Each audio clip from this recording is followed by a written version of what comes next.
हाँ, मेरा कोई नहीं है, मुझसे कोई बात नहीं करता। हे भगवान, क्या मैं इतना खराब हूँ? अब तो मुझे लगता है कि मैं कहीं दूर चला जाऊं। क्या करूं मैं, क्या करूं? अरे बेटा, क्या हो गया? तुम इतने परेशान क्यों हो? बताओ, क्या बात है? अरे बाबा, मैं आपको क्या बताऊं? मैं बहुत बेकार आदमी हूँ। मुझसे कोई बात नहीं करता। मैं अकेला हूं ना, इसलिए। नहीं नहीं नहीं नहीं बेटा, तुम अकेले कहाँ हो?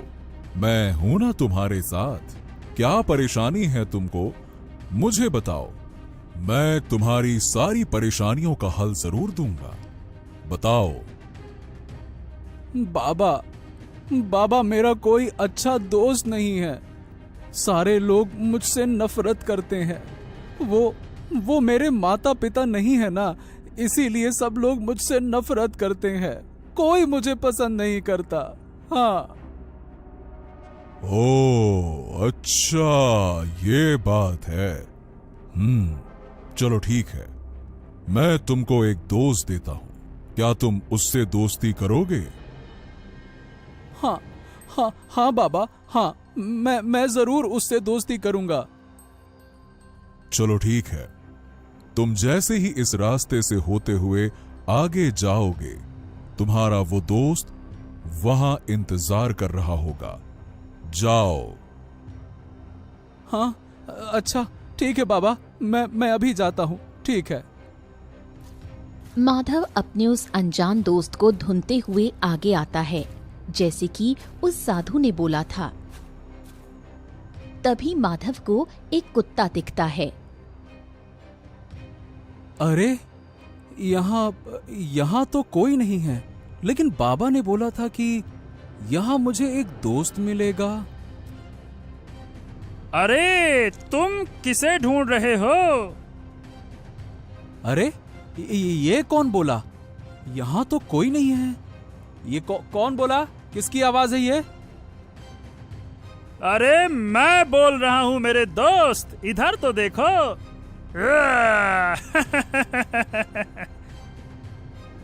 हैं? ये तो एक कुत्ता है, लेकिन ये बोल कैसे रहा है? अरे अरे अरे अरे, डरो नहीं मेरे दोस्त। मैं एक रहस्यमयी कुत्ता हूँ और मेरा नाम है शेरू। हाँ। माधव सब समझ जाता है और वो उस कुत्ते से दोस्ती कर लेता है। ये कहानी एक छोटे से गांव में रहने वाले माधव की है, जिसके माता पिता कुछ साल पहले ही माधव को छोड़कर इस दुनिया से चले गए थे। माधव अपना गुजारा करने के लिए सभी किसानों की तरह खेतों में काम किया करता था। वो बहुत उदास रहता था क्योंकि उसका कोई भी दोस्त नहीं था। लेकिन अब माधव के पास एक अच्छा दोस्त आ चुका था, जिसका नाम शेरू था। अच्छा शेरू, तुम ये सारे गांव वालों के सामने एक सामान्य कुत्ते जैसे ही बोलते हो। तुम उनसे इंसानों की आवाज में बात क्यों नहीं करते हैं? अरे दोस्त, क्या बताऊं, सच में तुम्हारे पास बुद्धि नहीं है।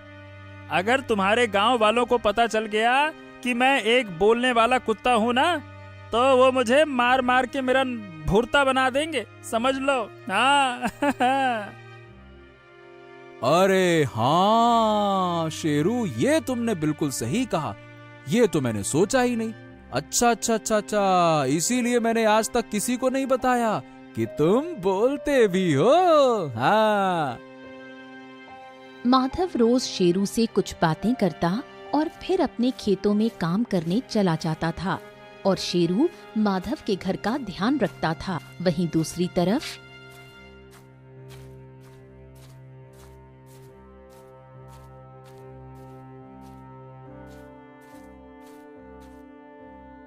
अरे महाराज, अरे महाराज, महाराज आज फिर वही हो गया जिसका डर था। महाराज, जिसका डर था, आज वही हो गया महाराज। अरे मंत्री जी शांत हो जाइए, शांत हो जाइए। बात क्या है और ये आप भागते हुए क्यों आ रहे हैं? साफ साफ बताइए क्या बात है। अरे अरे महाराज, मैं भागते हुए नहीं आऊं तो कैसे आऊं? बात ही ऐसी है। अरे मंत्री जी, आप ये पहेलियां बुझाते रहेंगे कि मुझे साफ साफ बताएंगे? आप क्यों चिंतित है? बताइए क्या बात है? आपकी बातें सुनकर तो हमें चिंता हो रही है। साफ साफ बताइए। महाराज महाराज, आज फिर हमारे खजाने में से कुछ खजाना गायब है और किसी सैनिक को भी नहीं पता कि ये सारा खजाना कहाँ गायब हो रहा है। हाँ महाराज।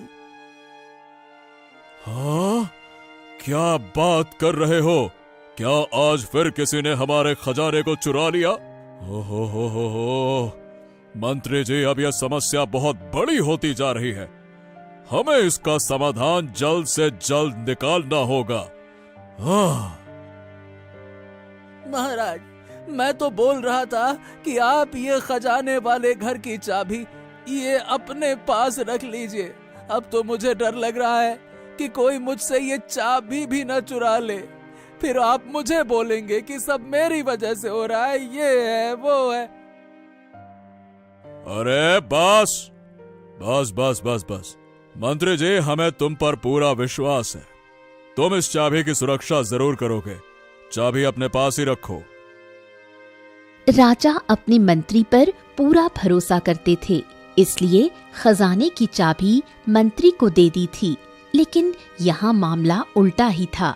जैसे ही रात होती, मंत्री खजाने का ताला खोल लिया करता और इतने सारे खजाने में से थोड़ा बहुत चुरा लिया करता और अपने घर ले जाकर छुपा देता। अरे वाह वाह वाह, इतना सारा खजाना! चलो, मुझे बस उस दिन का इंतजार है जब मैं इस राजा के सारे खजाने को लेकर गांव छोड़ दूंगा।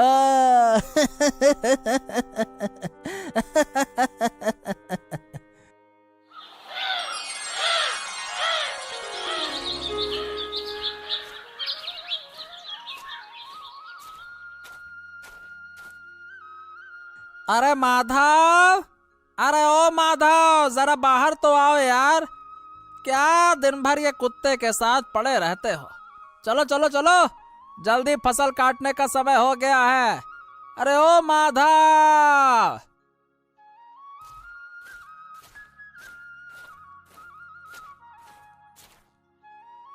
अरे अरे भाई, तुम इतनी जल्दी आ गए हैं? मैं तो अभी नहीं जाता खेत में। मैं अपने दोस्त से बात कर रहा हूँ। अरे क्या दोस्त? तुम इस कुत्ते को दोस्त बोल रहे हो?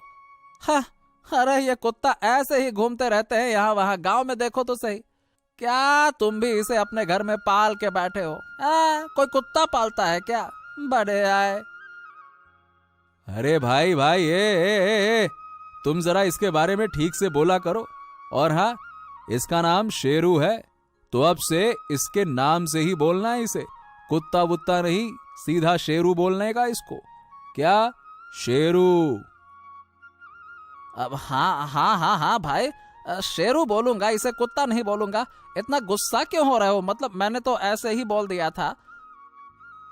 हाँ हाँ, तो मैं भी तुमको ऐसे ही बोल रहा हूँ, समझा रहा हूँ। तुमको बोला ना इसका नाम शेरू है, बस।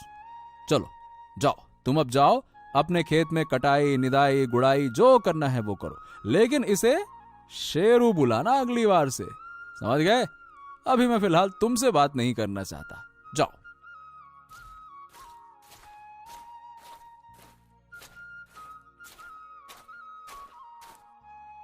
अरे दोस्त, तुमने मेरे लिए उसको क्यों भगा दिया?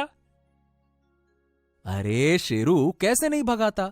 तूने देखा ना तेरे बारे में वो क्या क्या बोल रहा था। ऐसे ही भटकते रहते हैं कुत्ते, यहां वहां आवारा की तरह, ऐसी बातें कर रहा था, बता। अरे तो उसमें उसकी क्या गलती है? उसको मेरे बारे में थोड़ी ना पता है कि मैं तुम्हारे साथ कैसे रहता हूँ, क्या करता हूँ, हैं? अच्छा ठीक है दोस्त, तुम ये सब बातें हटाओ और चलो तुम मेरे साथ खेतों में चलोगे आज? चलो। हाँ। आज माधव अपने दोस्त शेरू के साथ खेतों की तरफ निकल जाता है।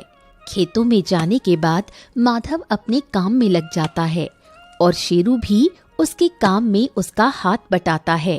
थोड़ी देर बाद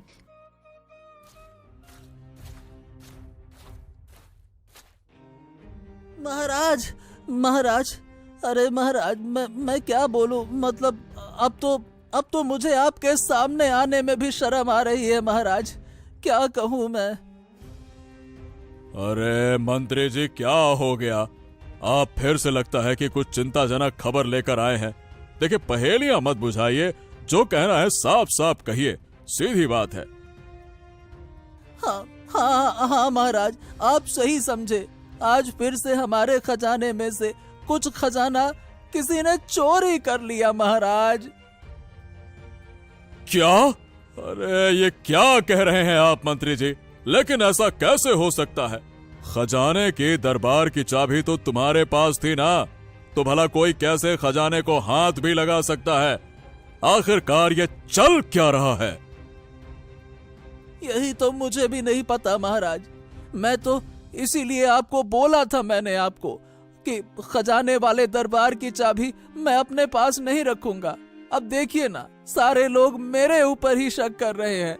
मुझे तो बड़ा बेकार सा महसूस हो रहा है। ऐसा लगता है कि मैं ही चोर हूँ, जबकि मैं तो आपके पास बार बार आके बताता हूँ कि चोरी किसी और ने की है। महाराज, जो चोरी करेगा भला बताइए, वो बताएगा क्या कि चोरी हुई है?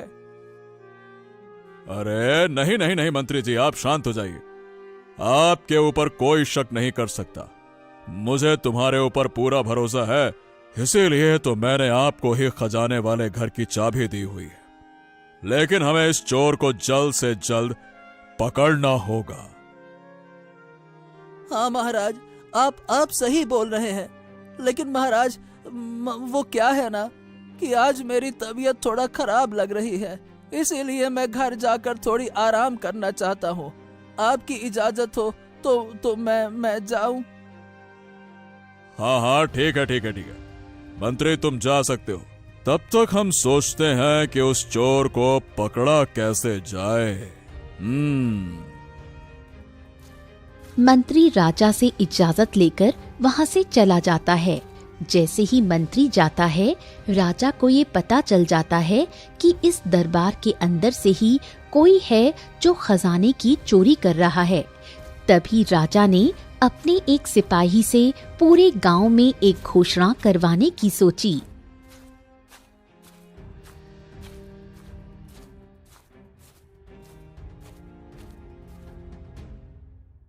सिपाही, मेरी बात ध्यान से सुनो। आप गांव में जाकर यह घोषणा करवा दो कि जो भी इस खजाने चुराने वाले चोर को पकड़वाएगा, उसको हमारे तरफ से ढेर सारा खजाना इनाम में दिया जाएगा। जाओ, ऐसा ऐलान करवा दो, जाओ। ठीक है महाराज, जैसा आपका हुक्म, मैं अभी जाता हूँ।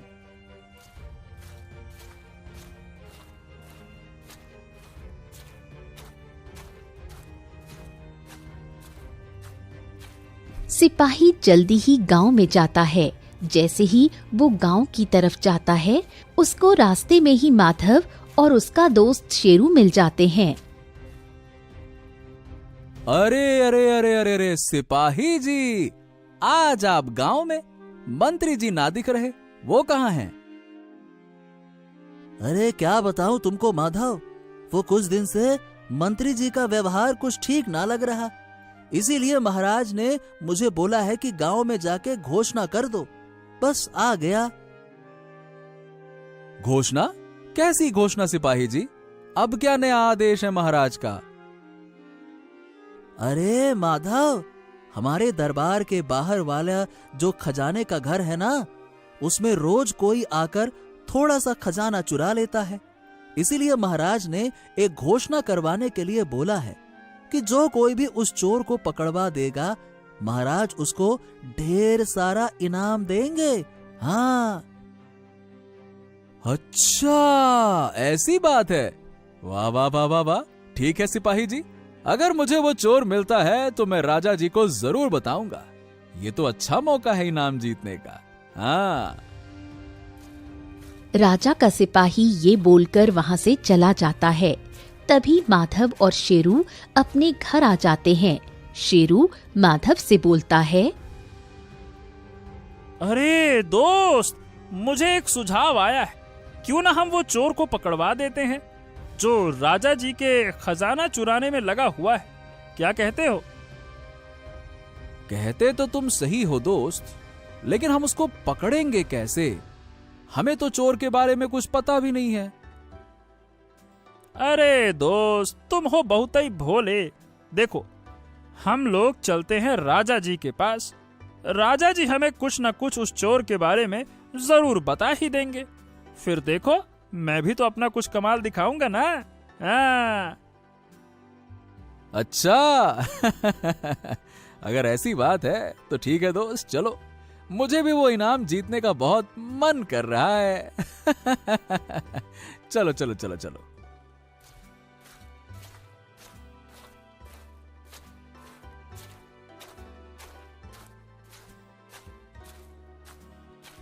तभी माधव और शेरू दोनों राजा के दरबार पहुंचते हैं।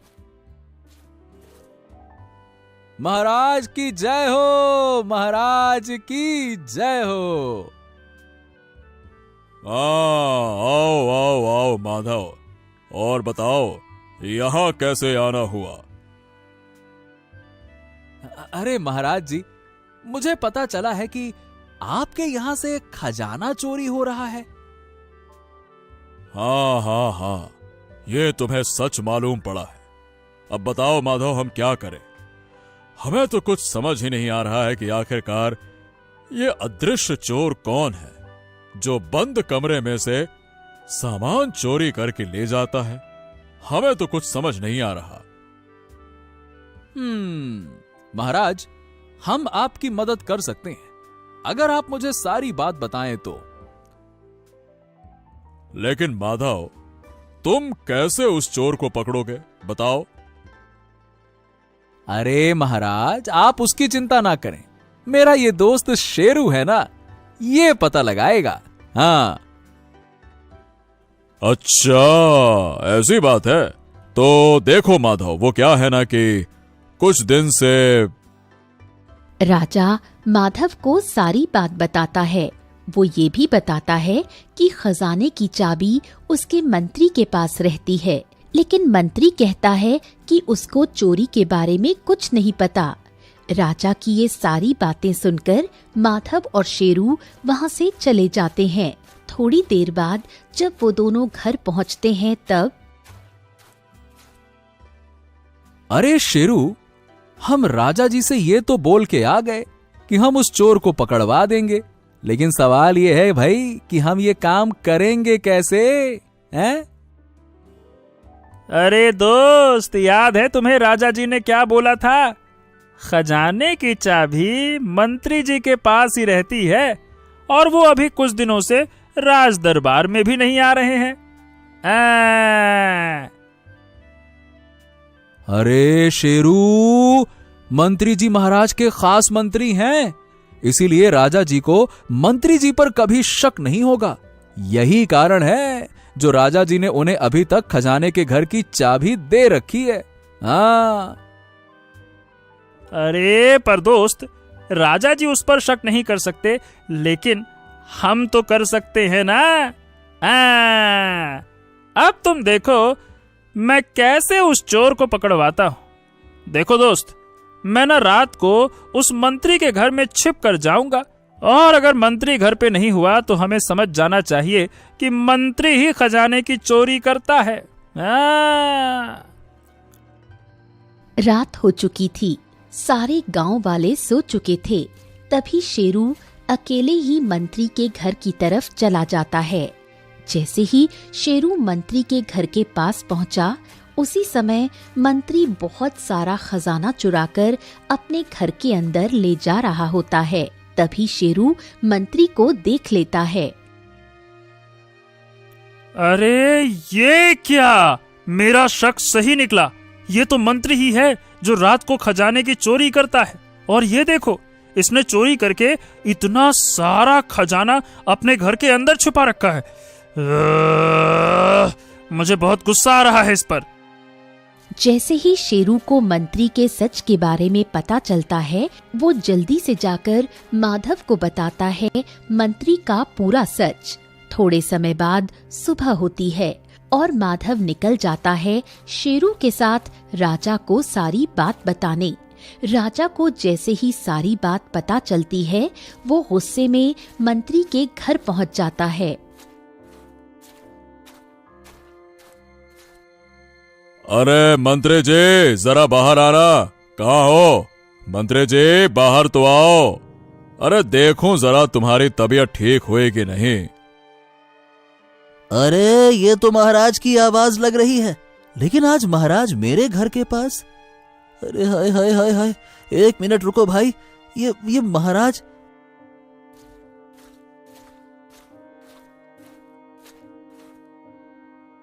अरे महाराज, आप यहाँ?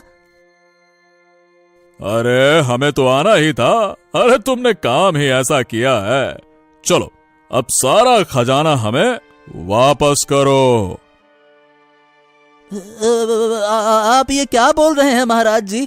मुझे कुछ समझ नहीं आ रहा है। और खजाना मेरे पास कैसे आएगा? कौन सा खजाना मुझे वापस करना है? मैं समझ नहीं पा रहा। कोई बात नहीं, कोई बात नहीं। थोड़ा समझने में तुम्हें अब समस्या होगी ही होगी। देखो, मैं साफ साफ स्पष्ट तौर पे कहता हूं कि अब बातें घुमाना बंद करो। हमें सब कुछ पता चल गया है। तुम ही वो व्यक्ति हो जिसने हमसे बगैर पूछे खजाने को हाथ लगाया, और हाथ क्या लगाया, अपने हाथों से उठा के चोरी किया है। नहीं महाराज, आपको कोई गलत फहमी हुई है। मैंने कोई खजाना नहीं चुराया है महाराज, ये गलत आरोप है। तभी राजा ने अपने सिपाही को मंत्री के घर के अंदर भेज दिया और राजा के सिपाही मंत्री के द्वारा चुराए हुए खजाने को बाहर ले आते हैं। अब मंत्री की सारी असलियत राजा के सामने आ चुकी थी। तभी राजा ने मंत्री को 2 थप्पड़ जड़ दिए और बोला, और मंत्री जी, तुम्हारे ऊपर मैंने भरोसा करके बहुत बड़ी गलती कर दी। तुमने मेरे साथ विश्वासघात किया है।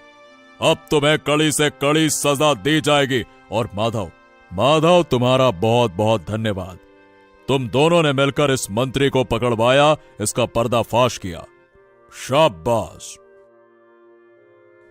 अरे नहीं महाराज, मैंने नहीं, सिर्फ शेरू ने, जो अपनी चालाकी से रात को मंत्री जी के घर गया, निगरानी रखी। तभी मंत्री जी का सच शेरू को पता चल गया और मंत्री जी का चेहरा सबके सामने आ गया। हाँ। अरे महाराज, मुझे माफ कर दीजिए। आगे से ऐसी गलती कभी नहीं होगी। कृपया करके मुझे माफ कर दीजिए महाराज, मुझे माफ कर दीजिए। सैनिकों, ले जाओ इसे। मंत्री के लाख सफाई देने के बाद भी राजा ने उसे माफ नहीं किया और माधव और उसके दोस्त शेरू को उस सारे खजाने में से थोड़ा सा खजाना उन दोनों को दे दिया। इसके साथ साथ अब माधव राजा के लिए ही काम करने लगा।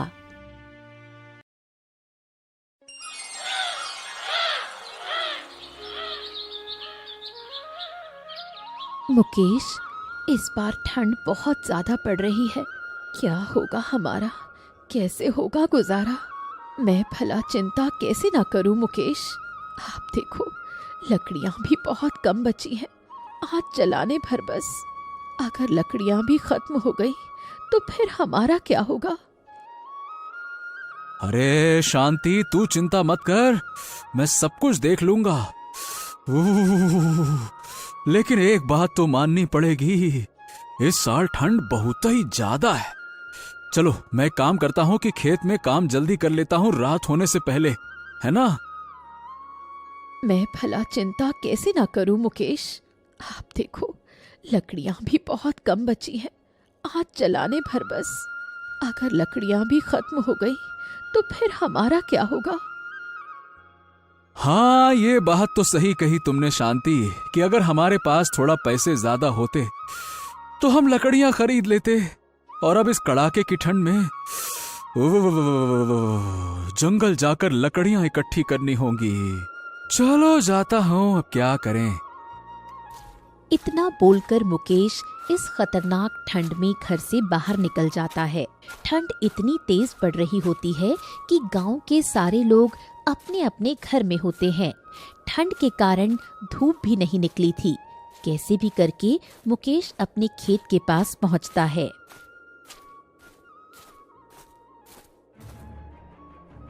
अरे ये क्या, आज तो अच्छे से धूप भी नहीं आई। अरे भगवान, क्या होगा। ऊपर से कल ठाकुर साहब अपने पैसे लेने आ जाएंगे। क्या करूं, कैसे दूंगा उनके पैसे। चलो पहले जल्दी से लकड़ी इकट्ठा कर लेता हूं, नहीं तो रात हो जाएगी और जंगली जानवर घूमने लगेंगे। हाँ। मुकेश उदास होकर जंगल की ओर निकल जाता है। थोड़े समय बाद कुछ लकड़ियां इकट्ठा कर घर की ओर रवाना हो जाता है। ठंड के कारण सूखी लकड़ियां मिलना बहुत मुश्किल हो रहा था, जिससे गांव वाले और भी परेशान हो गए थे। दूसरे दिन ठाकुर, जो इस गांव का जमींदार था, जो इन गरीब किसानों को ज्यादा सूद पर पैसे दिया करता था, आज ये ठाकुर गुस्से में मुकेश के घर पहुंचा और जोरों से आवाज लगाई। मुकेश, अरे ओ मुकेश, ए भैया, जल्दी से बाहर आजा, आजा आजा आजा। आज तो मैं अपने पैसे लेकर ही जाऊंगा। अरे कहाँ रह गया रे? बाहर आ, जल्दी से बाहर आ।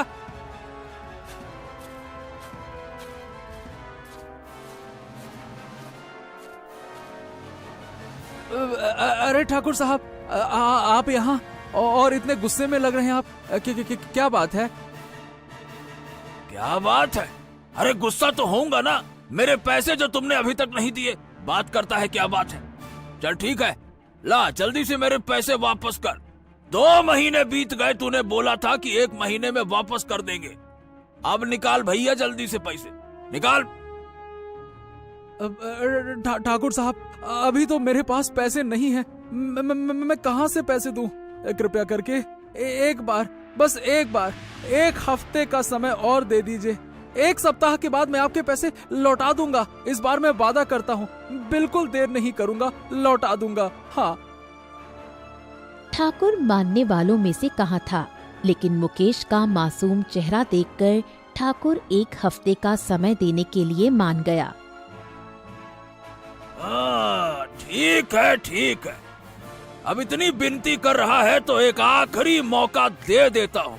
लेकिन याद रखना, 1 सप्ताह के अंदर अगर पैसे नहीं मिले ना, तो अपनी जमीन भूल जाना। मैं तेरी जमीन वापस ले लूंगा, याद रखना तू। चल। ये बोलकर ठाकुर वहाँ से चला जाता है। मुकेश और भी उदास हो गया। ठंड से बचने के लिए एकमात्र सहारा लकड़ियां थीं, जो जंगल से लाना और मुश्किल होता जा रहा था। मुकेश घर से बाहर निकलता है लकड़ियां इकट्ठी करने। तभी रास्ते में उसका दोस्त गौतम मिल जाता है। और भाई मुकेश, क्या हाल चाल है? अरे भाई, इतनी ठंड में कहाँ चल दी है? अरे गौतम भाई, तुमको तो पता ही है कि मेरे पास उतने पैसे हैं नहीं कि मैं बाजार जाकर तुम्हारे जैसे लकड़ियां खरीद सकूं। इसीलिए जा रहा हूं। जंगल में कुछ सूखी लकड़ियां मिल जाती तो भाई मेरा भी कुछ काम हो जाता। ठंड तो बहुत कड़ाके की पड़ रही है, क्या कहें। हाँ मुकेश भाई, ये बात तो तुमने बिल्कुल सही बोला। अरे गांव के सभी लोगों का यही हाल है। अरे क्या करें, अरे इतनी ठंड में तो बाहर निकलना भी मुश्किल हो रहा है। क्या होगा हमारा, भगवान ही जाने। इतनी बात कर मुकेश जंगल की तरफ निकल जाता है। थोड़ी देर बाद मुकेश जंगल में लकड़ियां इकट्ठी कर ही रहा होता है कि अचानक उसे एक छोटा सा बच्चा रोता हुआ दिखाई दिया। बच्चा अकेला था, ठंड से कांप रहा था। मुकेश उसके पास गया और जाकर बोला, अरे अरे अरे अरे, इतनी ठंड में तुम इस जंगल में क्या कर रहे हो? और तुम्हारे माता पिता कहाँ हैं? तुमको ठंड नहीं लग रही?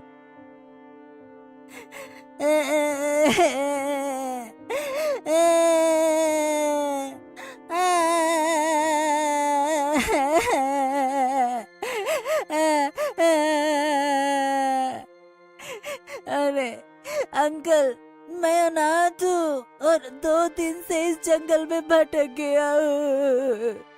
अगर आपके पास थोड़ा खाना हो तो दे दीजिए, कृपा कर दीजिए, मैं भूखा हूँ।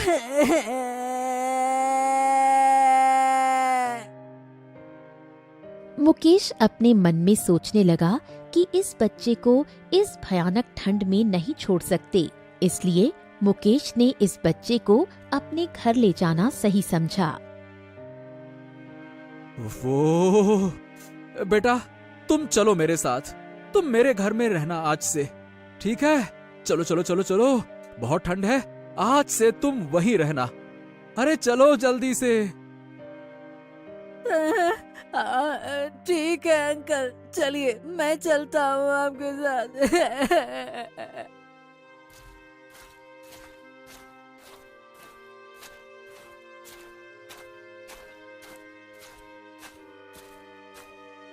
शांति पहले तो चिंतित हुई, लेकिन बच्चे की मासूमियत देखकर उसका दिल भी पिघल गया।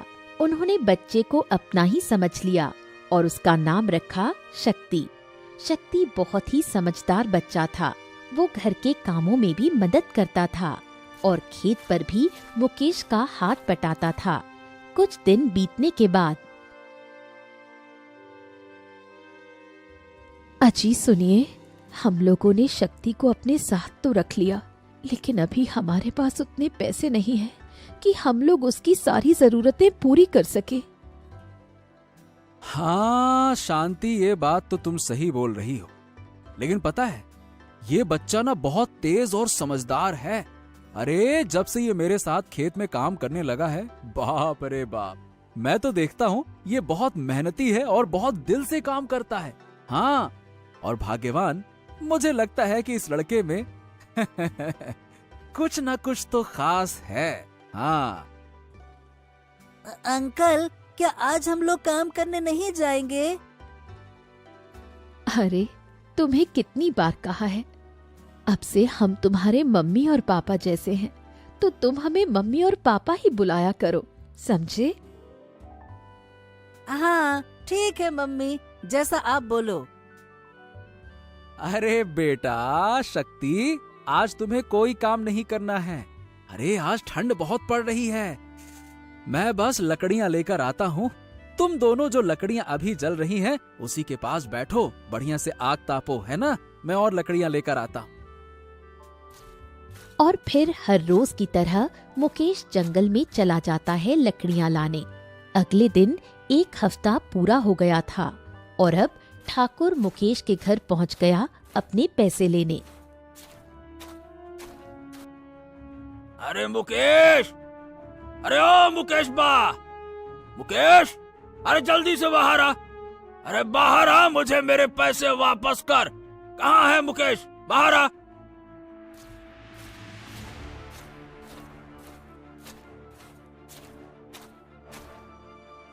अरे अरे ठाकुर साहब, रुकिए रुकिए रुकिए रुकिए, मैं अभी आपके पैसे लाता हूँ, आप रुकिए, मैं लाता हूँ। फिर मुकेश घर के अंदर जाता है और जितने पैसे उसके पास बचे थे वो सारे पैसे ठाकुर को दे देता है। मुकेश की पत्नी शांति और शक्ति भी वहाँ पर आ गए। अरे अरे ये तो पूरे पैसे नहीं है, तूने तो कहा था कि 1 सप्ताह के बाद मेरे पूरे पैसे दे देगा, ये क्या चिल्लर दे रहा है तू? ठाकुर साहब देखिए, अभी मेरे पास जितने पैसे थे मैंने सारे पैसे आपको दे दिए। मैं आपसे वादा करता हूँ कि अगली बार पूरे पैसे आपको लौटा दूंगा, पक्का वादा करता हूँ। मुझे माफ कर दीजिए, मेरे पास कुछ पैसे कम पड़ गए। पैसे कम पड़ गए? चल ठीक है, मैं तेरे को 1 महीने का समय देता हूँ और ये आखिरी बार। समझ लेना ये आखिरी बार है। अगर इस बार पैसे नहीं मिले तो मैं तेरा घर भी ले लूंगा और जमीन भी ले लूंगा, ठीक है? याद रखना, ठाकुर का कहा है और ठाकुर का कहा बदलता नहीं है। ये बोलकर ठाकुर वहां से चला जाता है। ठंड और भी तेज पड़ने लगी थी और अब मुकेश का लकड़ियां लाने का समय हो गया था। लेकिन इस बार मुकेश के साथ शक्ति भी जंगल में लकड़ियां इकट्ठी करने गया। जैसे ही दोनों जंगल पहुंचे तब मुकेश को सूखी लकड़ियां नहीं मिल रही थीं। तभी शक्ति को एक ऐसी जगह पता थी जहां बहुत से सूखे पेड़ गिरे हुए थे। वहां बहुत लकड़ियां थीं, जिसे देख मुकेश खुश हो गया और लकड़ियां उठाकर घर ले आया। इस बार लकड़ियां ज्यादा आई थीं, जिसे देख शांति भी खुश हो गई। अरे शांति शांति, अब लगता है कि हमें लकड़ियों की कमी नहीं होने वाली। हाँ, अरे क्योंकि हमें जंगल में बहुत सारी लकड़ियां मिली हैं और वो भी हमारे शक्ति ने बताया उस जगह पे। हाँ, ये तो बहुत अच्छी बात है। चलो, अब कम से कम घर में ठंड से राहत मिलेगी। ठंड के बढ़ने के कारण रामचरण, जो गांव के सरपंच थे, वो एक दिन सारे गांव वालों को गांव की चौपाल के पास इकट्ठा करते हैं और बोलते हैं, हाँ, बहुत ठंड है, मैं समझ सकता हूँ, और मैं आप सभी की समस्याएं बहुत अच्छे से समझ सकता हूँ। यह केवल किसी एक परिवार के साथ नहीं, बल्कि पूरा गांव इस भयानक ठंड से जूझ रहा है। अरे ठंड इतनी ज्यादा पड़ रही है कि खेतों में काम करना तो छोड़ो, घरों में रहना भी मुश्किल हो गया है। देखो, मेरे हाथ कांपे जा रहे हैं, मेरी जबान क्या कहूं, लड़खड़ा रही है, इतनी ठंड है। सरपंच जी, ये बात तो आप ठीक बोल रहे हैं, लेकिन हमारे पास लकड़ियों को लेकर भी बहुत बड़ी समस्या है।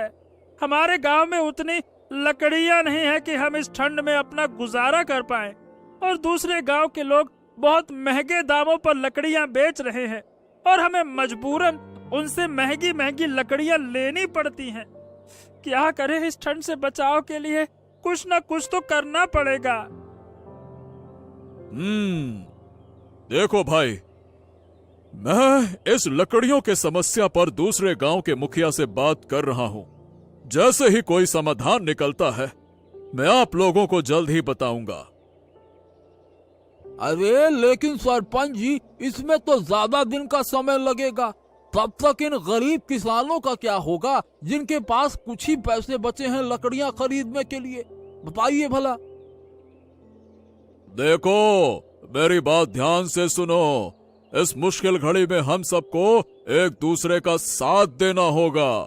मैं इस गांव के सभी अमीर भाइयों को बोलूंगा कि जो लोग कुछ सहायता कर पाए, हमारे किसान भाइयों का सहायता करिए।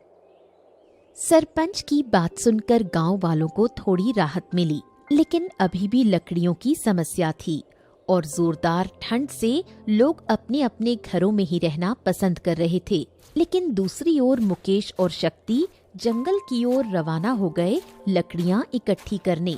इस बार मुकेश और शक्ति उसी जगह पर गए जो शक्ति ने दिखाई थी और उन्हें बहुत सारी सूखी लकड़ियां मिली। लगता है भगवान ने हमारी सुन ली है। कुछ दिन से आप लोग बहुत लकड़ियां लेकर आ गए हैं। अब हमारे पास 10 से 15 दिनों की लकड़ियां हो गई हैं। तभी शक्ति के मन में एक बात आती है और वो मुकेश को बोलता है, बाबा, हमारे पास बहुत लकड़ियां हो गई हैं और जंगल में वो जगह भी कोई नहीं जानता, क्योंकि सब वहाँ जाने से डरते हैं जंगली जानवर के कारण। हाँ, क्यों न हम वो सारी लकड़ियाँ हमारे गांव वालों को बहुत ही कम दामों पर बेचने लगे। इससे हमारे घर में भी बहुत सारे पैसे आएंगे और गांव वालों को भी बाहर से लकड़ियाँ नहीं खरीदने पड़ेंगी। क्या कहते हैं बाबा? अरे वाह शक्ति, वाह वाह वाह वाह, ये तो तुमने बहुत अच्छी बात कही। चलो, कल से ही हम लोग वो लकड़ियां गांव में बेचना चालू कर देते हैं। हाँ। शांति मुकेश और शक्ति की बातों को सुनकर बहुत खुश हुई और मन में सोचने लगी कि शायद यहाँ से उनकी जिंदगी अच्छी होगी। और ठीक ऐसा ही हुआ। मुकेश और शक्ति रोज जंगल जाते और लकड़ियाँ इकट्ठी कर ले आते। उसके बाद गांव में घूम घूम कर बेचा करते। शुरुआत में मुकेश और शक्ति को काफी मुसीबतों का सामना करना पड़ रहा था, लेकिन उन्होंने हार नहीं मानी। अरे शांति शांति शांति, शक्ति का सुझाव बहुत काम का निकला। हाँ, अरे इससे हमारी बहुत मदद हो रही है। देखो, अभी कुछ लोग ही हमारी लकड़ियाँ खरीद रहे हैं, लेकिन तुम देखना धीरे धीरे सब लोग हमारी लकड़ियाँ खरीदने लगेंगे। हाँ हाँ बाबा, और कल से हम लोग और सारी लकड़ियाँ लेकर आएंगे और भी ज्यादा लकड़ियाँ बेचेंगे। हाँ चला जा, अब खाना खा ले। मैंने तेरे लिए स्वादिष्ट खाना पकाया है। अच्छा मम्मी, चलो ना जल्दी से, बहुत भूख लगी है, कुछ खाने को दे दो। इसी तरह कुछ दिन बीत जाते हैं और अब पूरे गांव वालों को पता चल जाता है कि इस गांव में सबसे कम दाम में मुकेश ही लकड़ियां बेचता है। कम दाम की वजह से मुकेश की लकड़ियों की खूब बिक्री होने लगी, जिससे गरीब किसान भी अब मुकेश से ही लकड़ियां लेने लगे। एक दिन मुकेश और शक्ति लकड़ियां बेचकर घर लौट रहे थे, तभी उन्हें मुकेश का दोस्त गौतम मिल जाता है।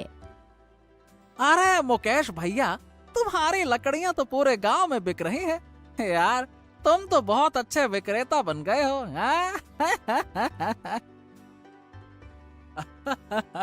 अरे नहीं गौतम भैया, ये सब मेरे बेटे शक्ति का कमाल है। इसी की वजह से ही आज हम लोग गरीब लोगों को भी कम से कम दाम में लकड़ियां दे रहे हैं। हाँ। अच्छा, ये वही बच्चा है ना जिसे तुम जंगल में अकेला देखकर लाए थे, क्यों, है ना?